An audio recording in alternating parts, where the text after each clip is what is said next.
ทำไปรอดไปเรื่อยยิงๆเดี๋ยวไปจับก้นมันบอกแล้วนะเป็นไหมเวอร์ชันไหมอะระหังสัมมาสัมพุทโธภะคะวานะโมเมภะคะเจ้าเป็นพระอรหั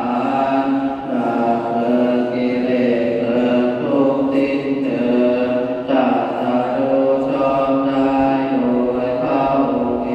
งพุทธังภะคะวันตังอภิวาเทมิข้าพเจ้าอภิวาทาภูมิพระภาคเจ้าผู้รู้ผู้ตื่นผู้เบิกบานสวากขาโตภะคะวะตาธัมโมภะคะเป็นธรรมที่พระผู้มีพระภาคเจ้าตรัสไว้ดีแล้วธัมมังนัมมัสสามิข้าพเจ้านมัสการพระธรรม สุปฏิปันโนภะคะวะโตสาวกสังโฆพระสงฆ์สาวกของพระผู้มีพระภาคเจ้าปฏิบัติดีแล้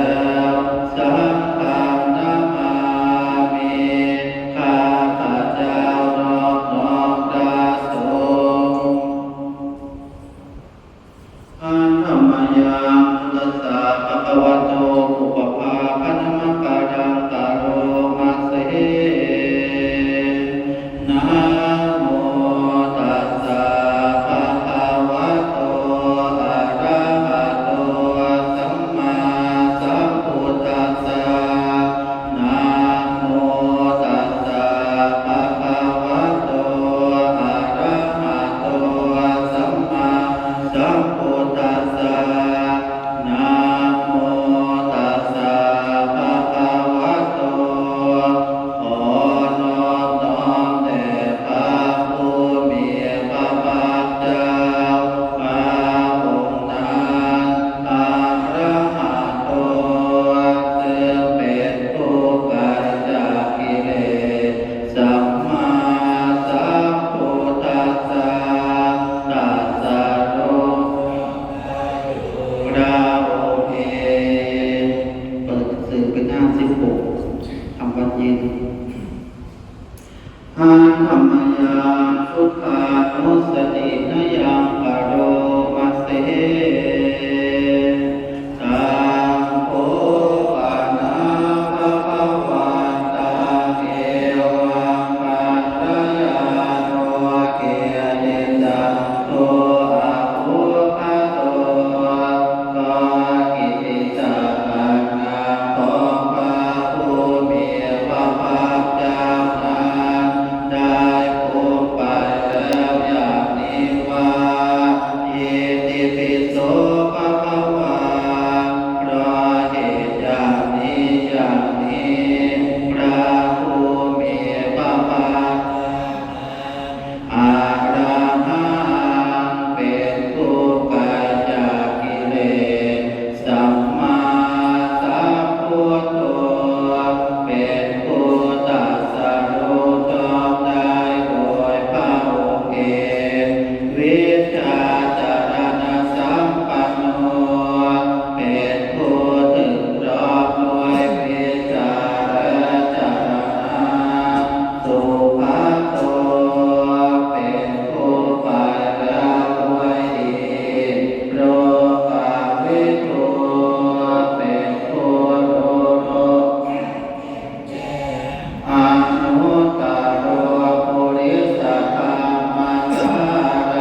เป็นสิ่งที่ผู้ศึกษาและปฏิบัติพึงเห็นได้ด้วยตนเองอาคาริโกเป็นสิ่งที่ปฏิบัติได้และให้ผลได้ไม่จำกัดการเอหิปัสสิโกเป็นสิ่งที่ควรกล่าวกับผู้อื่นว่าท่านจงมาดูเถิดโอปานาหิ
ในพระธรรมในการต่อไป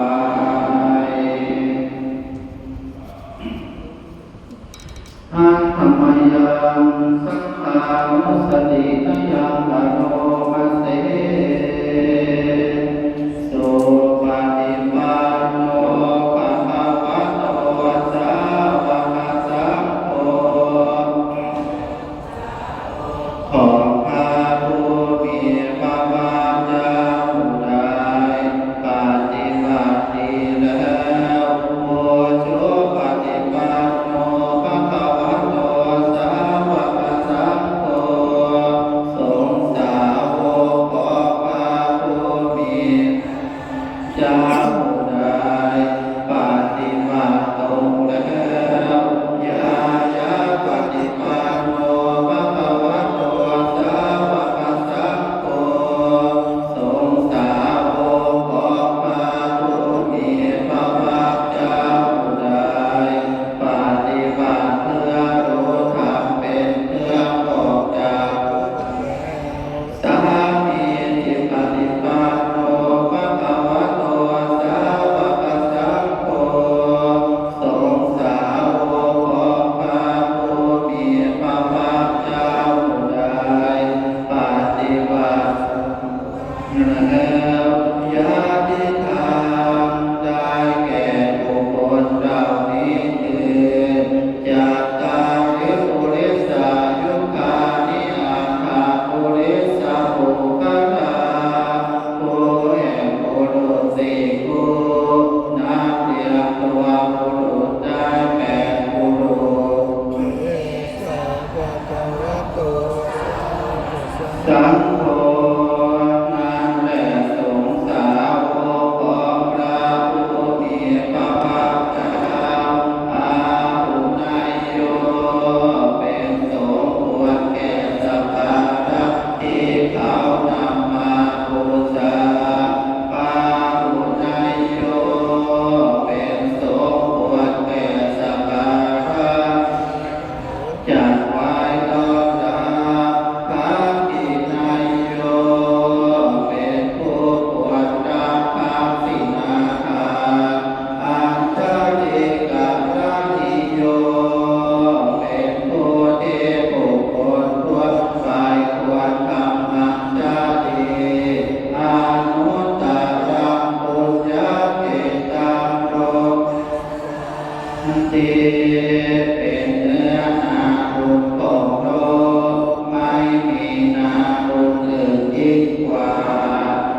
เจ้า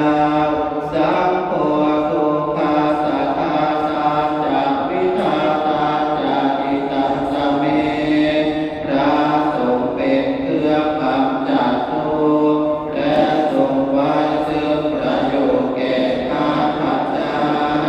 สัพพะสามัญนิยาเตมิสัจจิรังชีวิตังอิทาข้าพเจ้ามอบกายถวายชีวิตนี้แด่พระสงฆ์วันพันโตหังจริสามิสัพพะโสปฏิปันนตาข้าพเจ้าผู้ว่าอยู่จากประพฤติตามสิบัติดีของพระสงฆ์นาทิเมสัตนังปัญญาสัพโพเมสัตนังวาราสารณะอื่นของข้าพเจ้าไม่มีพระสงฆ์เป็นสารณะอันประเสริฐของข้าพเจ้า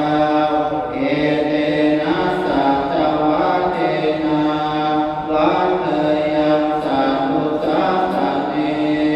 ด้วยการกล่าวคำสัตย์นี้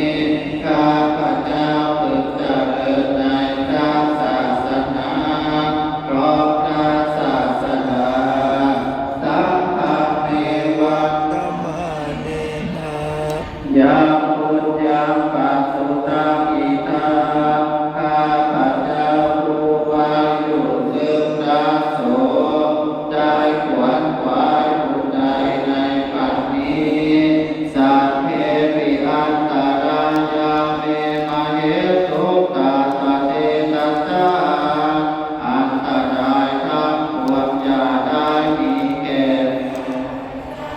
ด้วยเหตุแห่งบุญนั้นกายนวาจายวเตตัสสาวาด้วยกายก็ดีด้วยวาจาก็ดีด้วยใจก็ดีสักเกกุกามังปะกตามยายา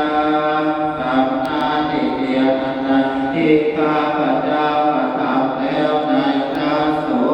งฆ์สัพโพปฏิกานาตุอัจจยัตตาโทษดวงเกิดอนันต์กาลันตะเรสัมวริตุวสังเกเพื่อการนำพวงดาววังนั้นพระสงฆ์ในการต่อไป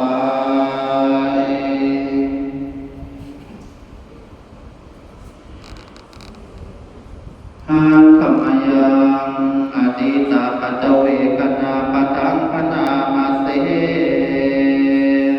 อาจามายาปัจเวกิตวายาจิวราปริสุทธา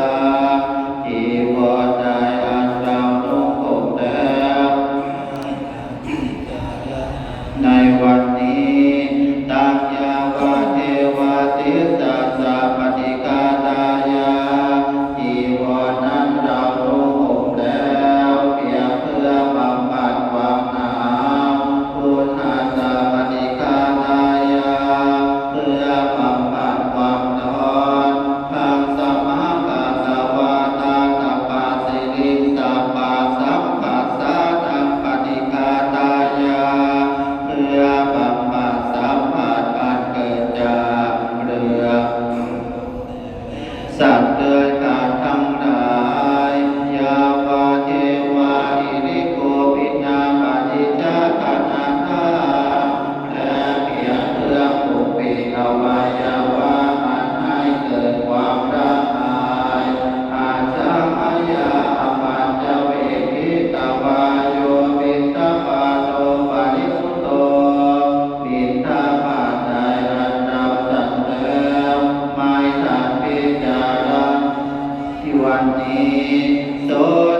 วิภูสนายาไม่ใช่เป็นไปเพื่อตกแต่งยาวาเทวาอิมัสสกายาสาทิติยาแต่ให้เป็นไปเพียงเพื่อความตั้งอยู่ได้แห่งกายนี้ยาปานายาเพื่อความเป็นไปได้ของอัตภาพวิหิงสุปาราติยาเพื่อความสิ้นไปแห่งความลำบากทางกายพระมัจจนิยานุกหายาเพื่ออนุเคราะห์แก่การประพฤติตนมัจจารอิติปุรานันจเวทนาปฏิอังคาเมด้วยการทำอย่างนี้ระงับเสียได้ซึ่งทุกขเวทนาเก่าคือความหิวนับวันจะเวทนานาอุปาเทสามิและไม่ทำทุกขเวทนาไม่ให้เกิดขึ้นยาตาราจะเมภวิสติอัตวัตตาจะภาสุวิหารโรจาติอันหนึ่งความเป็นไปโดยสะดวกแห่งอัตภาพนี้ด้วยความเป็นผู้หาโทษมิได้ด้วยและความเป็นอยู่โดยผาสุกด้วยแก่เราดังนี้อาจาพยาปัจจเวกิตวายังเสนาสนะปริมุตตังเสนาสนะใดอันเราใช้สอยแล้วไม่ทันพิจารณาในวันนี้ตังยาวาเทวาสิสัสสะปฏิฆาตายาเสนาสนะนั้นเราใช้สอยแล้วเพียงเพื่อบำบัดความหนาวพุทธัสสะปฏิฆาตายาบัดความร้อนทัสสะมหกัสสวาตาตปะสิริสัพพะสัมปัสสานังปฏิฆาตายาเพื่อบำบัดสัมผัสอันเกิดจากเรื่องยุงลมแดดและสัตว์เลื้อยคลานทั้งหลายยาวาเทวาอุตุปาริสยาวิโนทนังปฏิสันทานังพระมาทาเพียงเพื่อบรรเทาอันตรายอันจะพึงมีอาการและเพื่อความเป็นผู้ยินดีอยู่ได้ในที่หลีกเล่นสำหรับภาวนาอาจามยาปัจจเวกิตวาโยกิรานะปัจจยเปสัจ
ชื่อว่าเป็นปัญปาทิตเลยสัมมโนโหติปารัมปิเหตยันโตผู้ทำสัตว์อื่นให้ลำบากอยู่ไม่ชื่อว่าเป็นสมณะเลยอนุปวาโทอนุปภาโทการไม่พูดร้ายการไม่ทำร้ายปาติโมกเขจะสัมวโรการสำรวมในปาติโมกข์ยุตตาจะพัตตาสามีความเป็นผู้รู้ประมาณในการบริโภคปัญญาจะสัญญานาสันนาการนอนการนั่งในที่อันสงบอาทิจิตเตจะอายุโกความอันประกอบในการทำจิตให้ดีเอตังพุทธานาสาสนาทุกอย่างนี้เป็นคำสั่งสอนของพระพุทธเจ้าทั้งหลายหันธรรมยังปัตตมาพุทธภาสิตังอาทาโยปนามาเสอาเนกาชาติสัสสารังสัทธาวิสัมปณิพิสังเมื่อเรายังไม่พบญาติได้และท่องเที่ยวไปในสงสารเป็นอเนกชาติอาหาการังอเวสัตโตทุกขาตัง อุณา แสวงหาอยู่ซึ่งนายจ้างปลูกเรือนคือตัณหาผู้สร้างภพการเกิดทุกข์เราเป็นทุกข์ข้ามไปข้าหาการาตาติโสติปุณณเขหังนาคาหันสีนี่แหละนายจ้างปลูกเรือนรู้จักเจ้าเสียแล้วเจ้าจะทำเรือนให้เราไม่ได้อีกต่อไปสัพพะเทภาสุกาภาภาภาหะภูกังวิสังขตาองค์เรือนทั้งหมดของเจ้าเราหักเสียแล้วยอดเรือนเราก็รื้อเสียแล้ววิสังขารตังจิตตัง นางกายมัจจตาจิตของเราถึงแล้วซึ่งสภาพที่อาจนำปรุงแต่งไม่ได้อีกต่อไปมันได้ถึงแล้วซึ่งความสิ้นไปแห่งตัณหาหันธรรมยังปัจฉิมาพุทโธวาทปทังปนามาเสหันตถานิภิกขเวอา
กายของเราเป็นของเที่ยงวัฏฏะ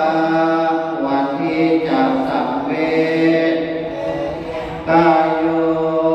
ร่างกายนี้อาทิรังมีได้ตั้งอยู่นานอาเปตวิญญาโนครั้นปราศจากวิญญาณยุทโธอันเผาทิพย์เสียแล้วอาทิเสสติจากนอนทับปาทเวซึ่งแผ่นดินข้าดังอิวาปาตุดังว่าทอดไม้และทอดปืนนิรังคาหาประโยชน์มิได้เปิดเป็น546กดน้ำตอนเย็น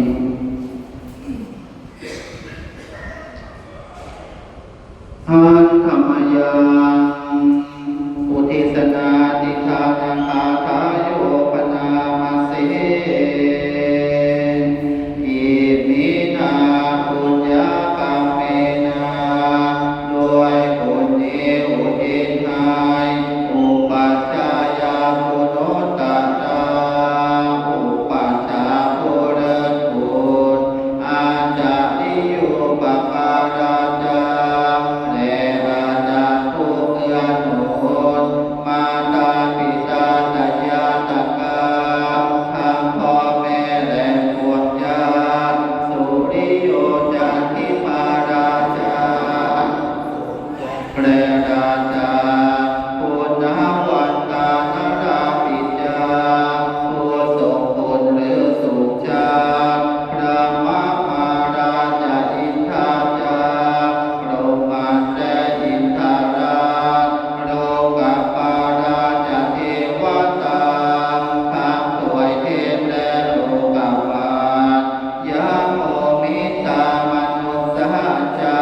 รโยมราชมนุษย์มิตรมัจจตาเวริกาปิจาผู้เป็นพระผู้จอมปราณสัพเพสัตตาสุขีโหตุขอให้เป็นสุขสันต์ทุกทั่วหน้าอย่าทุกตนบุญญาณิปัปปตานิเมบุญของที่ข้าทำจงช่วยอำนวยสุรผลสุขังจติวิธานเตตุให้สุขสัพอย่างนนอิปังปาเปทะโวมัตตาถึงนิพพานดานอิมินาปุญญกรรมเมนาด้วยบุญนี้ที่เราทำอิมินาอุทิเสนาจาและอุทิศให้พวกสัตว์กิปปังหังสุรเพติวาเราพันได้ซึ่งการตันอุปาทานาเททนาตัวตัณหาอุปาทานเยสัตตาเนหินาธัมมาสิ่งชั่วในดวงใจยาวะนิพพานโตมะมากว่าเราจะถึงนิพพานนาสัตตุสัพพทาเยวามาราชิตจากสันดานยะจาจาโตปะเวทุกภพที่เราเกิดอุจุติตังสติปัญญามีจิตตรงและสติทั้งปัญญาอันประเสริฐสันเลโกวิริยามินา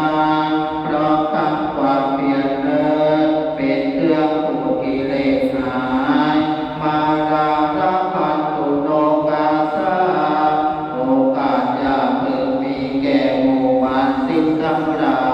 ยกาตุจักวิริเยสุเมเป็นจอมปทุสลายทำได้รับความเพียรโยพุทธาทิปะวโรนาโตพระพุทธผู้ปวารณาโทวารุตตโมพระธรรมที่ถึงอุดมนาโทปัจเจกพุทโธจาภาปัจเจกพุทธโสสัพ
สัตว์ทั้งหลายที่เป็นเพื่อนทุกข์เกิดแก่เจ็บตายด้วยกันทั้งหมดทั้งสิ้นอาเวราพุทโธจงเป็นสุขเถิดอย่าได้มีเวรต่อกันและกันเลยอาภัยปัจจาพุทโธจงเป็นสุขเถิดอย่าได้พยาบาทเบียดเบียนซึ่งกันและกันเลยอานิกาพุทโธจงเป็นสุขเถิดอย่าได้มีความทุกข์กายทุกข์ใจเลยสุขีอัตตานังปริหารันตุจงมีความสุขกายสุขใจรักษาตนให้พ้นจากทุกข์ทั้งสิ้นเถิด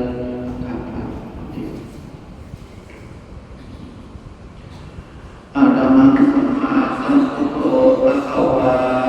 พุทธังภะคะวันตังอะภิวาเทมิสวากขาโตภะคะวะตาธัมโมธัมมังนัมสสามิสุปฏิปันโนภะคะวะโตสาวกสังโฆสังฆังนามามิ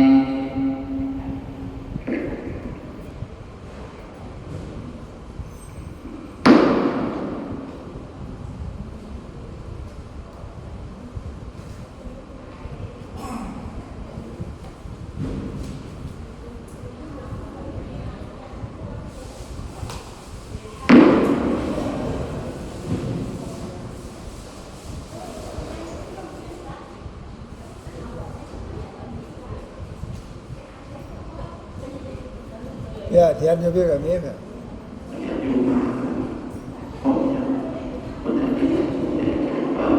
อยู่หลังในโยมนะ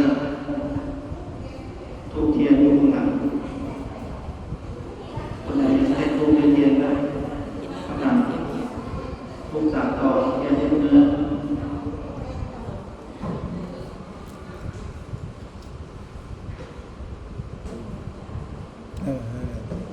เทียนเนี่ยโอ้โห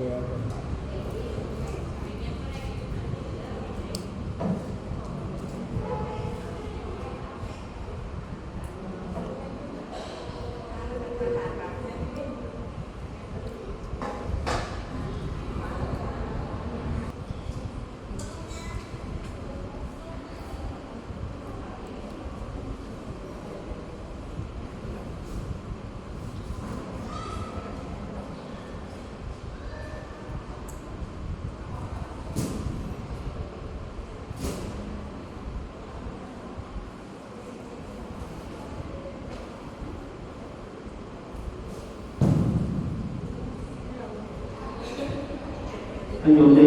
ต่อไปทุกเทียนให้หมดใช่ไหมได้ต่อไปทุกเทียนให้หมดแล้วก็เอาเทียน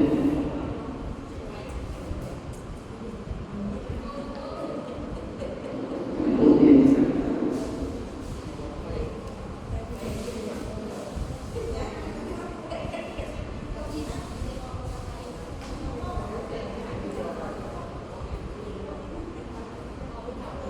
เอาไว้จุด เป็นภาวะแล้วแต่ไว้จุดตอนรถไปไว้จุด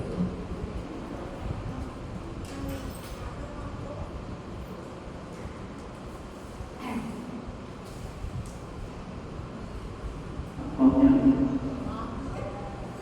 พร้อมแล้วโมสามจบพร้อมแล้ว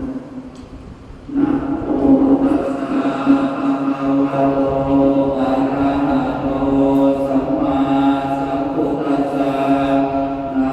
โมตัสสะภะคะวะโตอะระหะโตสัมมาสัมพุทธัสสะนะโมตัสสะภะคะวะโตอะระหะโตสัมมาสัมพุทธัสสะวันนี้มาประจวบ ไว้จุด วันมาฆปุณณมี พระเห็นนั้น สิ้นเดือนสามพระจันทร์เพญประกอบด้วยเลิกมาฆ เลยเลิกมา ตรงกับ ค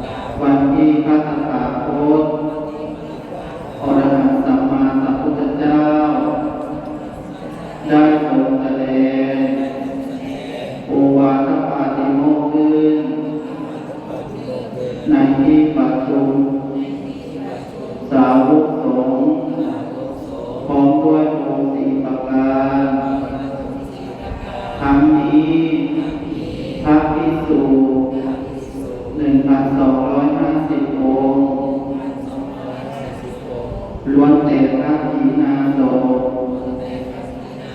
อุปสมบทด้วยเอหิภิกขุอุปสัมปทาไม่มีผู้ใดเรียกมาประชุมยังสำนักพระผู้มีพระภาคณเวรุวนารามเวลาตะวันบ่ายในวันมาฆบูณมีและสมเด็จพระผู้มีพระภาคเจ้าได้ทรงทำวิสุทธิอุโบสถทรงแสดงโอวาทปาติโมกข์ขึ้นหน้าที่ประชุมนั้นการประชุมสาวกสงฆ์พร้อมด้วยองค์สี่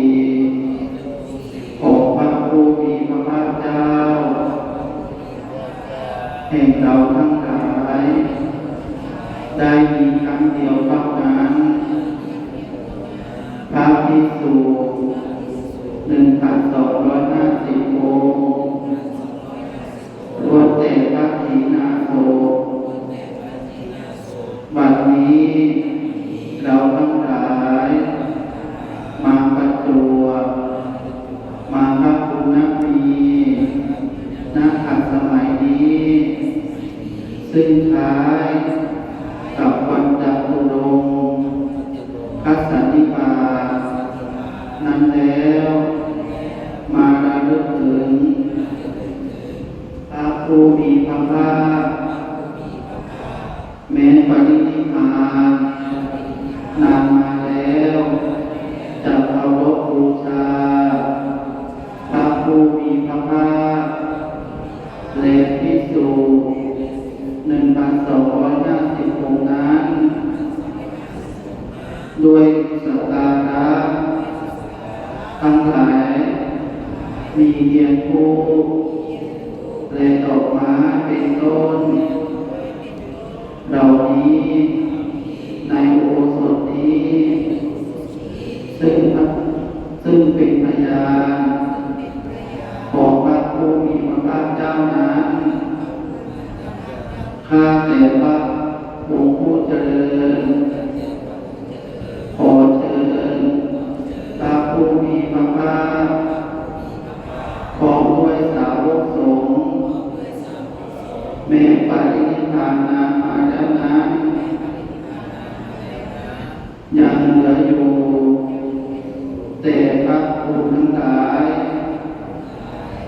จงทรงรับสักการะบรรดาการคนยากเหล่านี้ของข้าพระพุทธเจ้าทั้งหลายเพื่อประโยชน์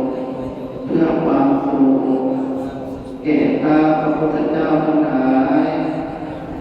สิ้นกาลนานเทอญสาธุ